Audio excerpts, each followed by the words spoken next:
Welcome, welcome. We are Joe and Sam from the Savvy School, and welcome to another Alive Friday where we get to answer all of your questions. Mm-hmm. So today, Sam, what is the question that we're going to be answering? Today's question is, what are some good questions to ask potential clients in that very first consultation? This is a very key meeting or point Mm-hmm. in your full sales funnel with a client, because you're really letting them know whether you're going to be a good choice. Yeah. And the questions that you're going to ask will reflect on, how you come across to that new client, what they can expect when they start working with you. And this whole time, they are making judgments on you and whether you're going to be this right fit. Not to put pressure on anyone who just heard that, but this is a really, really important meeting.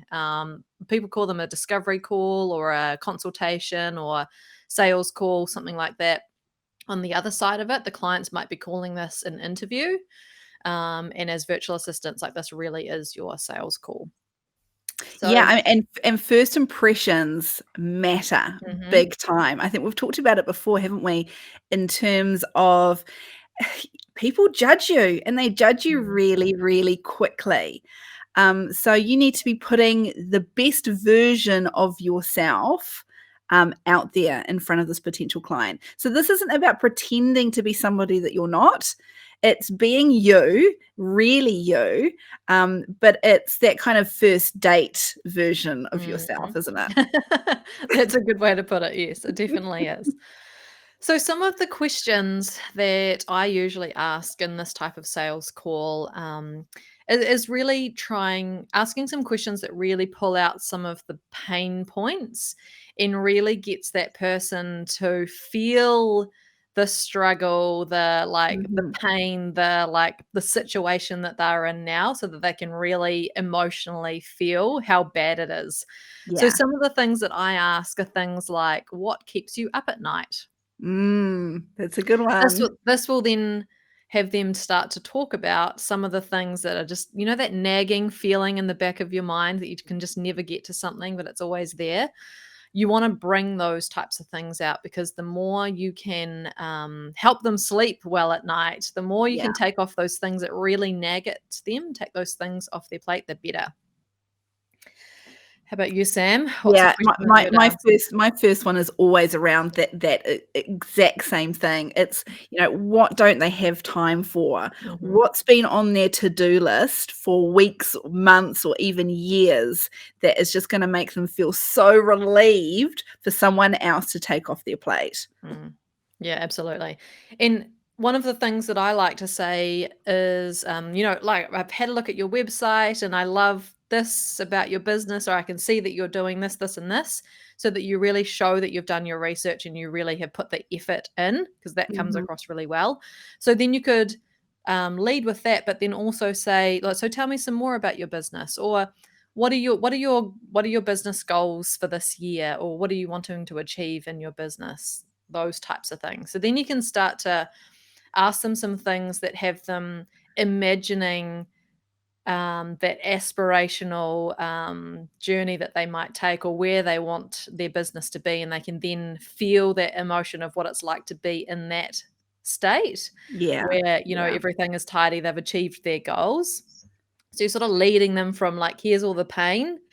Oh, what is it going to be like after I've hired a virtual assistant? So you want to bring those things out. And by asking them what their goals are and what they're wanting to achieve, you can then really, when they bring you on as a VA, you can then really start to know what success would be. Mm. So a successful relationship, it's like if they have achieved those goals, then you've had a successful relationship with that client, and they'll want to keep you on. Yeah. Yeah, that's so true. Right. I also like to ask some things about, how do they like to communicate? How often do they like to check in with people that they're working with? Setting those expectations really on is really important. Like if this is a side hustle for you, and the person that you're meeting with wants you to be available at certain amounts of times every day, that might not actually work for you. And that's Yeah. okay, because it just means you guys aren't going to be the right fit for one another. But you need to Yeah, find that out early on. I agree. I think some people leave some of those conversations for when it's the handover meeting, but if you can be Mhm. drawing out as much information as possible in the sales meeting, you can then, like you say, Sam, you can decide whether this is right for you. Yeah, Because what you don't want to do is bring on a client that really rubs against your why, and it yeah. doesn't match or marry. So another question around that theme would be turnaround times. Mm, How responsive do they expect you to be? Are they going to want work done within 12 hours, 24 hours, mm. 48 hours? Is that even possible for you to do, given your schedule, given how many clients you are already working with?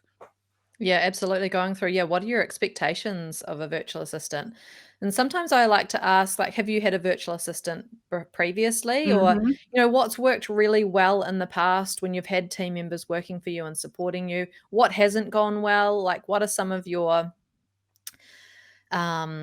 like, what's your working style like? Yes. What's your personality style? They might talk about disc or another one and explain what that is like, and then you can really get a feel for not just them interviewing you, but you actually interviewing them as to whether you want them to be a client of yours.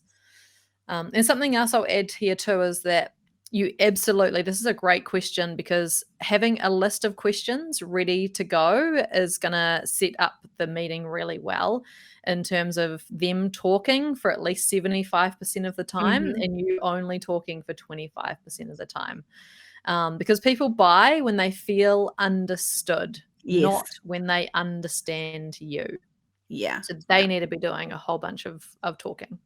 Yeah, you don't wanna be going in and just talking about you and yourself and your business for that whole hour or 30 minutes or however long the call's gonna be. It's a two-way street. You need to show them that you are interested in them, you're interested in their business, and that if you do wanna work with them, show that. Show that you're really keen to work with them and why. Mm. Yeah, absolutely. So, yeah, I hope that helps. A bunch of great questions, and absolutely have those ready and prepared before you go into any of those sales meetings or discovery meetings, whatever you want to call them. Yeah. Hopefully that Cool. helps. Yeah, thanks so much for watching, everyone. And as always, we are over in the Members Club straight after this in our exclusive Facebook group. So if you wanted to check out what the Members Club is all about, we'll drop a link below in the comments. But we're seeing some really awesome transformations in some of our members at the moment, aren't we, Sam? We had a coaching call with one of our members just this morning, and it's been a few weeks since our last coaching call with this member, Hmm. and it was like talking to a different business owner. Just the changes that she's made and the growth that her business has had in the last few weeks, it just blew my mind. It was just so happy for her. Yeah, she seemed like she got so much clarity about her messaging in the first coaching call, and now is just so much more confident knowing how to explain what she is doing and what she's offering to potential Yeah. clients. And yeah, it's awesome to see all of that sort of flood of inquiries coming in for her. So yeah, if that's something that you would love for your business too, jump on into the Members Club and we'd love to help. Have a great weekend, everyone. Bye.